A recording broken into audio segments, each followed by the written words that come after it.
ब्रह्ममुरारिसुरार्चितलिङ्गं निर्मलभासितशोभितलिङ्गम् जन्मजदुःखविनाशकलिङ्गं तत्प्रणमामि सदा शिवलिङ्गम्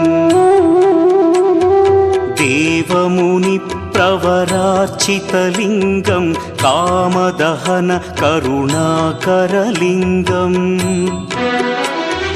रावणदर्पविनाशकलिङ्गं तत्प्रणमामि सदा शिवलिङ्गम्